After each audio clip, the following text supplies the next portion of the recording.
बच्चों सिंपलीफाइंग मैथ्स में आपका स्वागत है। हम लोग इंटीग्रेशन डिस्कस कर रहे हैं अभी। तो इंटीग्रेशन में देखो जैसे एंटी डेरिवेटिव है। अब मैंने अभी बताया कि तुम्हें इंटीग्रेशन में ना कोई प्रोडक्ट रूल होता है, ना ही डिवीजन रूल होता है, ना ही चेन रूल होता है। तो जब भी हमें प्रोडक्ट के फॉर्म में और इनके फॉर्म में, तुम्हें डिवीजन के फॉर्म में जब क्वेश्चन दिए होते हैं तो हमें उनको ऐसे फॉर्म में लाना पड़ता है जो कि इंटीग्रेबल हो, मतलब सेपरेट वगैरह करके हमें उस फॉर्म में लाना होता है। अच्छा, अब जैसे मान लो कि क्वेश्चन है I is equal to sine x upon cos square x d x, ठीक है। और एक और क्वेश्चन है तुम्हारा I is equal to, suppose ऊपर अगर कॉस एक्स है और नीचे साइन स्क्वायर एक्स है। अब देखो हम इसे कैसे करेंगे, ये देखो ये भी डिवीजन में है, वो भी डिवीजन में है, तो हमें लेकिन इंटीग्रेट तो करना ही है ना। अब देखो हमारे पास क्या क्या तरीके हैं। जब तुम सब्स्टिट्यूशन मेथड सीख लोगे तो उससे ये क्वेश्चन भी हो जाएगा अलग तरीके से, लेकिन अभी हम लोग बेसिक सीख रहे हैं, यानी कि अभी हम लोग विदाउट सब्स्टिट्यूशन रूल सीख रहे हैं। तो इसको तुम्हें कुछ ऐसे, मतलब इसमें काम करना है, कुछ ऐसा करो कि ये इंटीग्रेबल फॉर्म में आ जाए। यानी कि इंटीग्रेबल यानी कि जो हमने डेरिवेटिव सीखा हुआ है उससे डायरेक्ट रिलेट हो जाए।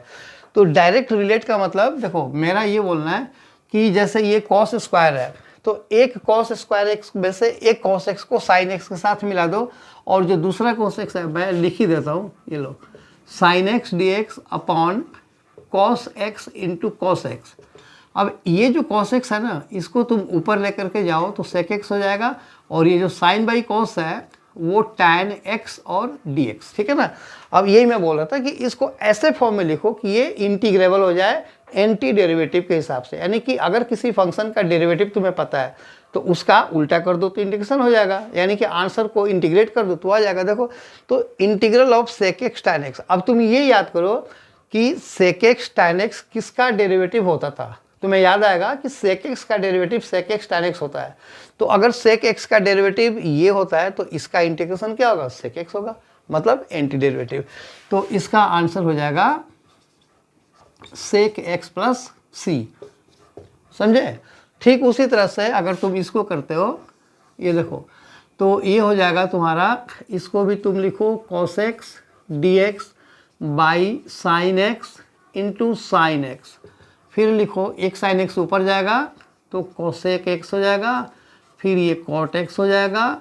और अब याद करो किसका डेरिवेटिव कोसेक इंटू कॉट होता है, तो कोसेक एक्स का derivative minus cosec x into cot x. याद है ना, जब हम डेरिवेटिव करते हैं तो सी वाले का जो आंसर होता है वो नेगेटिव होता है। तो अब उसका उल्टा समझो, यानी कि अगर हम किसी चीज़ को इंटीग्रेट कर रहे हैं उसका आंसर अगर सी में आता है तो एक माइनस लगा दो, तो ये हो जाएगा हमारा माइनस कोसेक एक्स प्लस सी।